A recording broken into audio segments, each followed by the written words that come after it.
बड़ी खबर आ रही है। यूएन में सिक्योरिटी काउंसिल पहला रेजोल्यूशन गाजा में सीज फायर को लेकर पास हो गया है बिना किसी वीटो के। जी हां साथियों, बिना किसी वीटो के रशिया ये रेजोल्यूशन लाया था। पहले उसने कहा कि परमानेंट सीज फायर हो, उसके बाद उसमें अमेंडमेंट किया और कहा कि टेम्पररी सीज फायर रमजान के अंत तक हो।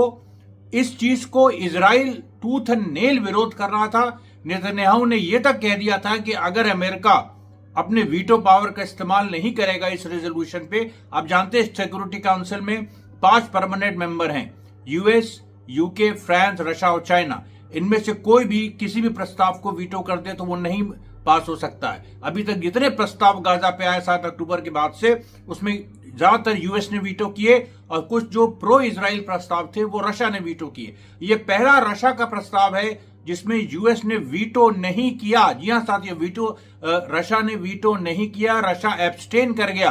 रशिया के साथ और भी देश एब्सटेन किए हैं, संभवतः यूके भी एब्सटेन किए हैं। अभी ये डिटेल्स इसके सारे नहीं आ रहे हैं, लेकिन ये बड़ा डेवलपमेंट है।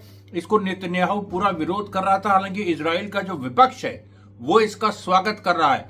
और रेजिस्टेंस ने, एक बात, फिलिस्तीनी रेजिस्टेंस ने अभी अपनी कोई प्रतिक्रिया नहीं दी है, लेकिन उसने कहा है कि इसमें एक क्लॉज है कि जिसमें कहा गया है कि होस्टेजेस को रिलीज करना पड़ेगा। लेकिन उसके साथ साथ फिलिस्तीनी जो कैदी हैं इजराइल की जेलों में, उनको कितना रिलीज करेगा इजराइल, इसके बारे में अभी क्लैरिटी नहीं है। लेकिन इसके बारे में एक बात जो कि अंदर की बात है, जो बाकी लोग शायद ना बता पाएं, जो एक्सक्लूसिवली अमरीश मिश्रा स्पीक्स में है, वो ये बात है कि फिलिस्तीनी जो अंदर से बात हुई है कि अगर इस तरह का सिक्योरिटी काउंसिल रेजोल्यूशन पास होता है, इंप्लीमेंट होता है, क्योंकि अब तो पास हो गया, अब तो उसको इंप्लीमेंट होना है। हालांकि कुछ इसमें देखिए अभी भी खेल हो सकता है, अभी भी अमेरिका कुछ इसमें इफ एंड बट लगा सकता है। इसके इम्प्लीमेंटेशन में वो कुछ न कुछ एक नया अपना केविएट लगा सकता है।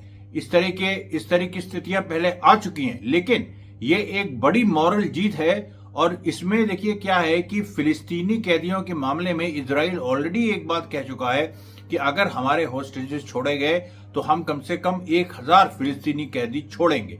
लेकिन जो रेजिस्टेंस है उसका कहना है कि उसमें ऐसे लोग भी होना चाहिए जैसे मरवान बरगूती हैं और बहुत सारे लोग हैं। तो ये देखिए एक किस तरफ चीजें जाएंगी अभी इसको कहना मुश्किल है, लेकिन ये बड़ी घटना है, ये बहुत बड़ा एक डेवलपमेंट है कि यूएन सिक्योरिटी काउंसिल में कोई रेजोल्यूशन पास हुआ जिसको इजराइल पसंद नहीं कर रहा था, इजराइल ने पसंद नहीं किया, लेकिन यूएस ने वीटो नहीं किया। ये देखिए बार बार जो हम कह रहे हैं, ये फिलिस्तीनी रेजिस्टेंस की भी जीत है एक तरह से, क्योंकि इसका जो भी हश्र हो, फिलिस्तीनी रेजिस्टेंस ने एक चीज साबित कर दी है कि वो पीछे नहीं हट रहा है। और इसमें इजराइल अमेरिका के सामने निरुत्तर हो गया। अमेरिका ने कहा कि हमने तुम्हारा इतना साथ दिया और तुम इतना नहीं कर पाए कि हमास को तुमने कहा था खत्म कर देंगे।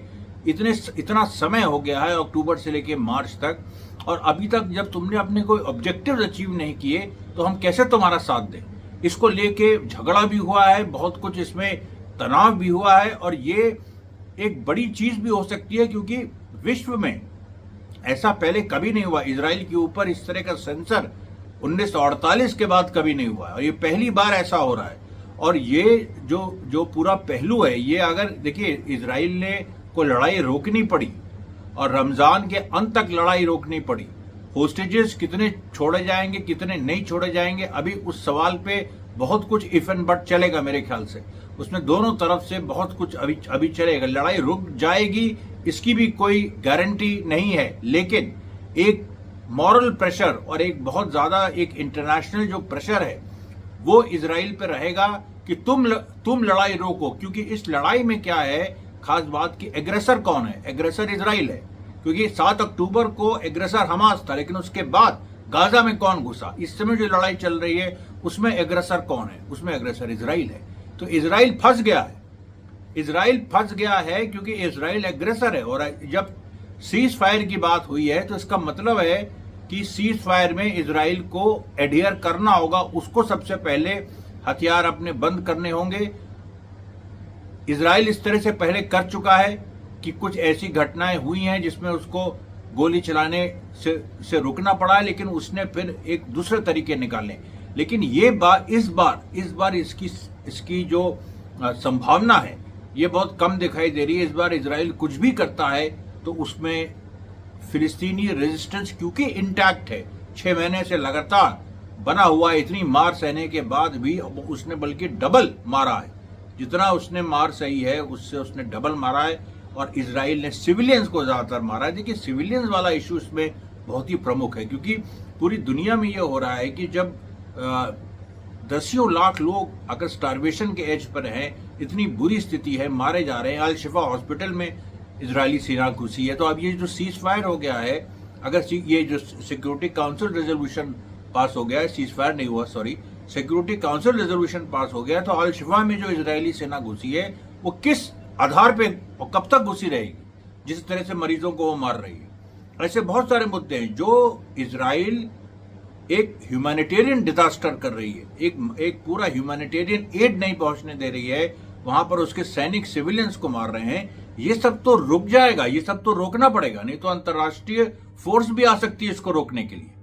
मैं सारी संभावनाएं खुली हैं, मैं ये नहीं कह रहा हूं ये होगा वो होगा, मैं आपके सामने सारी संभावनाएं खोल रहा हूं। ये भी हो सकता है, ये भी हो सकता है, दोनों में से बहुत सारी संभावनाएं इससे खुल गई हैं, और ये फिलिस्तीनी रेजिस्टेंस की जीत है, इसमें कोई भी दो राय नहीं है। क्योंकि जिस तरह से आज इजराइल ने अपने सारे सेटलमेंट्स को, 5 सेटलमेंट जो कि गाजा से सटे हुए हैं, वेस्ट बैंक की बात मैं नहीं कर रहा हूं जो मैंने पहले वीडियोस में किया, 5 जो सेटलमेंट्स इजराइल के हैं जो सटे हुए हैं गाजा से, उनमें ये बात इजराइल ने उनको खाली कर देने की बात कही, जिसमें सिडरोट है, रेम है और इस तरह से 3 और हैं। और उनको खाली कराने के पीछे का पर्पस ये है कि उस 7 अक्टूबर जैसा हमला इजराइल एक्सपेक्ट कर रहा था, डर रहा था उसकी वजह से कि 7 अक्टूबर की जो रेजिस्टेंस है फिर से स्ट्राइक करेगा और वो उसी तरह से इजराइल में घुसेगा जैसे 7 अक्टूबर को घुसा था। और बहुत हद तक इजराइल के अंदर जो एक डिवीजन पैदा हो गया कि अगर दूसरा 7 अक्टूबर हो जाएगा तो क्या होगा। तो ये जो आतंक है, फिलिस्तीनी रेजिस्टेंस ने जो आतंक और एक अपनी ताकत और अपनी बहादुरी से जो एक राजनीतिक माहौल बनाया, उस राजनीतिक माहौल में इजराइल अंदर से टूट गया। और उसके जो ऑपोजिशन फिगर्स हैं वो खुल के उन्होंने कहा, नेतन्याहू ने तो यहां तक कह दिया कि हम डेलीगेशन अपना वाशिंगटन नहीं भेजेंगे अगर ये इस तरह से यूएस ने वीटो नहीं किया। लेकिन उस पर जो विपक्षी जो फोर्सेस हैं प्लस नेतन्याहू के अंदर के कैबिनेट के लोग हैं, वो भी बेनी गैंट्स वगैरह, वो वाशिंगटन एक बार तो बिना बताए वो पहुंच गए थे, इस बार दोबारा भी उनके जाने की बात है। और ये ऐसा लग रहा है कि इस बार इजराइल जो है कहीं ना कहीं शतरंज के पूरे खेल में वो उसको एक अगर मात नहीं है तो शह जरूर मिल गई है। इस शह को इजराइल झेल नहीं पाएगा जिस तरीके से आज पूरे फैक्ट्स पैलेस्टीनियन रेजिस्टेंस ने जारी किए हैं। पिछले 48 घंटों में उन्होंने 24 मिशन किए, करीब 23 से 24 इजरायली सैनिक या तो मारे गए या घायल हुए। और 24 तारीख को यानी संडे को, कल जिस तरीके से अल शिफा के आसपास 3 इजरायली मारे गए, 2 उनके करीब 4 टैंक नष्ट हुए और अल शिफा के अंदर घुस के रेजिस्टेंस ने मारा है, यहां तक की खबर है। तो अब ये जो पूरा सिनारियो है, इसमें देखिए रशिया और चाइना और तमाम जो फोर्सेस हैं वो उन्होंने जो इस चीज को पास कराया है, इसमें लगाम इजराइल पे लगी है। और अब ईरान, लेबनान, यमन, ये जो सारी फोर्सेस हैं ये इसको एक जीत के रूप में देखेंगी। क्योंकि हो सकता है कि इस तरह की बात आए कि भाई होस्टेजेस अगर छोड़ने की बात उसमें कही गई है कि सारे होस्टेजेस को फिलिस्तीनी रेजिस्टेंस छोड़ दे और सीज फायर, लेकिन उसमें बात है कि पहले सीज फायर होगा, उसके बाद होस्टेजेस छोड़े जाएंगे। और होस्टेजेस छोड़े जाने में जो फिलिस्तीनी रेजिस्टेंस की जो फिलिस्तीनी कैदी हैं वो किस हद तक कितने छोड़े जाएंगे, इस पूरी बात पे बहुत बड़ा एक सवालिया निशान है। अच्छा, 1 मिनट फर्ज कर लीजिए कि होस्टेजेस सारे छोड़ दिए ये हमास ने, तो फिर क्या होगा?